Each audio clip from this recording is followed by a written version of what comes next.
Je m'appelle Anna Stellinger et je suis directeur général adjoint à la Confédération des entreprises suédoises, qui est une organisation qui rejoint 60 000 entreprises suédoises, des plus petites jusqu'aux multinationales. Je fais mes études en Suède. Après ça, je voulais partir en Europe et bien évidemment, j'avais gardé mon amour pour la France. Je suis partie à Paris, je fais Sciences Po à Paris. Ensuite, je suis restée 13 ans à Paris, où je travaillais dans des think tanks non politiques pendant très longtemps, dans la recherche des réformes sociales et économiques. Et donc là, je vis avec ma famille depuis 10 ans en Suède. On parle suédois, bien évidemment, mais sinon, la langue du travail, c'est l'anglais. Et moi, je trouve ça très dommage, parce qu'effectivement, il y a peu d'allemand, il y a peu de français, il y a peu d'espagnol. On n'est quasiment que suédophone ou anglophone. Donc la place française peut quand même grandir, il y a de la place à prendre, pour ainsi dire.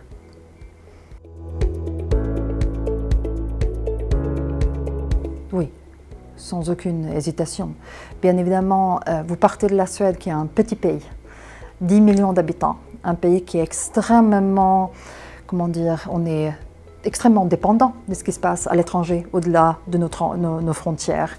On est extrêmement ouvert et dépendant de ce qui se passe en Europe, de ce qui se passe dans le monde. Vous avez énormément de start-up, des petites entreprises suédoises qui partent d'une idée, comme Minecraft ou Skype ou Spotify.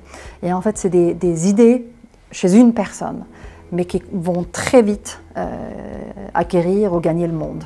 Et ça, c'est impossible de faire sans les langues. On peut se débrouiller en suédois jusqu'à une certaine limite, on peut se débrouiller en anglais jusqu'à encore plus loin.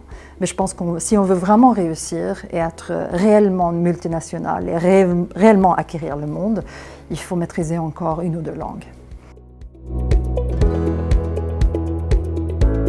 Avec le Parlement européen, avec la Commission, on peut se débrouiller en anglais, tout le monde parle anglais, mais je peux vous dire que sincèrement, les discussions, quand on peut également ouvrir une discussion, justement une conversation en français, que ce soit une conversation ou un débat ou un panel ou un séminaire, et justement ne pas parler uniquement anglais, ça ouvre d'autres perspectives.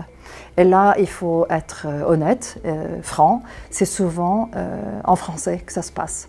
Et là, le français a quand même une position tout à fait exceptionnelle dans les institutions européennes.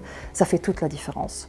Donc je pense que toute entreprise suédoise, petite, PME, multinationale, grande, qui veut s'ouvrir sur l'Europe, il faut vraiment intégrer l'idée que vous pouvez vous débrouiller sans le français, mais vous faites certainement mieux avec le français.